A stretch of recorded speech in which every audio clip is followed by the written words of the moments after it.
my video. Sorry. Times are a-changing. That's been around for a while. Certainly has. But has anything really changed? Well, that depends on whether you're fighting for change or against change, or whether you're just accepting it. True. Change is a part of life. Change is life. Have a good day. Well, you probably know that Bob Dylan's song was not so much a call for change as a call for the forces that be to get out of the way of the momentum for change. Welcome to this presentation of the Golden Rosy Cross about spiritual self-revolution. Today we would like to talk about change and explore how we can bring about real change, a self-revolution that really does change our world. The thing is, if we perceive our place in the world in terms of opposing forces, liberal and conservative, good and bad, right and wrong, black and white, then we are setting ourselves on a collision course with others who feel compelled to react likewise. In this way, we find ourselves caught up in the tidal forces of change, pulling us this way and that. When we really understand that there are two opposing forces working within this momentum for change, then we can work out where we should stand in relation to these forces. Of course, we never know what the next moment will bring, and these uncertain times are really no different. It's just that now we are experiencing them as a collective, and so it has taken on a life of its own. Yes, the reality of life is that we stand somewhere on an endless cycle of change, from one form to another, or from one place to another, driven by the laws and forces of the universe. But these natural forces of the universe are the essence of change, and every action creates a reaction, and therefore perpetuates an endless cycle of life. Well, yes, because without change there is no life. But often we do not recognize this. Instead, we perceive our world and daily life as consisting of just two poles, two possibilities and we feel compelled to take sides. And then we get caught up in the alternation between those opposites, and so our life becomes chaotic, disharmonious, not only within ourselves, but in our relationship with the rest of the world and the universe. Indeed, because deep down we know we resist change when we have what we want, and we embrace change when we don't have what we want. But no sooner do we have the change we want than we don't want change anymore. And just a moment later, we begin to feel that what we have is not enough. And so the process starts all over again. How can we possibly hope to find happiness within ourselves with such an attitude to life, let alone live in harmony with the rest of the world? Well, when we get caught up in the rat race, continually criticizing, making judgments, or aligning ourselves with one side or the other at every possible opportunity, we are actually being driven by the subconscious desire to attain perfection, goodness, stability, and permanence in a world that is by nature transitory, impermanent, dynamic, and certainly not capable of adopting eternal values. Our expectation that such eternal values can be cemented into this moment in time and space is a delusion that is driving not only our resistance to change, but our desire to force change, to realize heaven on earth, whatever we imagine that to be. Eventually we come to a dead end, where all our endeavours on the basis of our own humanity, goodness and spirituality are clearly not enough. Sooner or later we discover that we know nothing of liberating value, and anything we think we know is only transient, subjective, and speculative. So you are left wondering what it is, the source of true knowledge, and how can it be acquired? Well, what did Jesus say? The kingdom of God is within you. It is nearer than hands and feet. What we seek is not a place outside of ourselves or something we need to bring into our lives. It is already here, in the centre of our being. The Golden Rosy Cross calls this eternal element within us the spirit spark, which is the very essence, not of our ordinary personality being, but of the divine potential of the spirit soul being that we must be manifested into. Yes, and Jesus also said, "My kingdom is not of this world." So while this eternal element is within us, it is also completely out of reach for the ordinary personality being. This means whatever we think this eternal element is when we are thinking, desiring, or acting out of our egocentric personality, it is not, because the ways of the world are not the way of universal wisdom. We have to change, and this change begins by letting go of all our so-called knowledge, our preconceived ideas, theories, and expectations about what we are and what we are to become. Absolutely. It requires a fundamental reversal, a complete self-revolution, so that our self-centered personality being recognizes it must give way to the other one within us, so that this reawakening spirit spark can grow.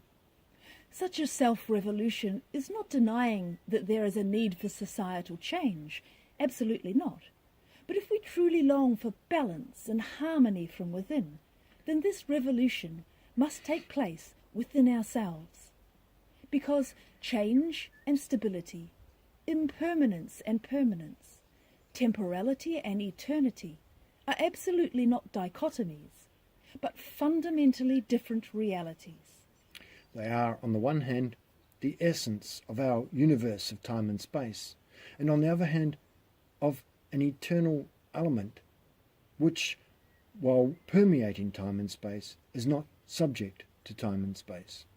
So there are two beings living within us, which comprise our little world, our microcosm. One is our perishable, egocentric personality being. The other is the imperishable, eternal human manifestation. We have to let go of one so that the other may grow. After all, one cannot be the servant of two masters. If we really want to change, to truly break free from our worldly perspective, then we need to be prepared to let go of our egocentric tendencies, to allow them to diminish in order that we can serve our true master, the spirit that dwells within us. So doesn't this mean that all our efforts to bring about lasting change in the world are therefore self-contradictory? Because those efforts imply we're trying to impose eternal values on temporal things. Yes, we have to realize that the urge, the call for change comes from that eternal element within us, the voice of the silence within us, which, if we allow it, will guide us to the state of life that we long for. But this inner voice is drowned out when the voice of the ego pushes us to make judgments, to pick a side, to fight for change, or to resist it. While we long for social revolution, what we really need is self-revolution. For it is not the world that needs to change, but our perception of it. Of course, because true change can only come from within. And when we are no longer driven by our own egocentric motivations, we change not only ourselves, but the whole world. Because then we are no longer generating actions and reactions, karma, in relation to worldly matters. And only in this way can we bring about a revolution which those who truly long to be free from the chaos and turmoil of their attachment to the world of matter can find their inner key and begin their own spiritual self-revolution. That's right. So you might ask, how can we bring about this spiritual self-revolution in our own lives? Well, like everything in life, we need to start from where we are right now. We need to understand why we feel this inner urge for change, why we feel dissatisfied with the way things are within our life. Right. As Gandhi said, if you want to change the world, start with yourself.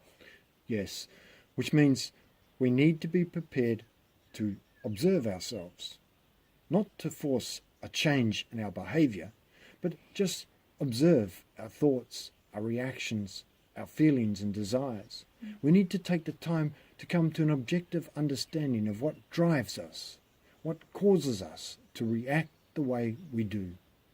Because to truly understand these things, to truly open ourselves to objective self-observation, we are at the same time opening ourselves to hearing the voice of the silence, the voice emanating from the spirit spark within us. Then we let it guide us on the basis of the eternal spirit which permeates us and the world. Right, and this self-knowledge, with this self-knowledge we realise why, having tried for so long to control every aspect and action in our lives, all our efforts to bring fundamental change, a lasting revolution in ourselves and the world around us, have been futile. We must let go, we must open our hearts and let the new soul consciousness do its work within us. You might have heard the saying from the ancient Chinese sage, Lao Tzu, "He who overcomes others is strong, but he who overcomes himself is mighty."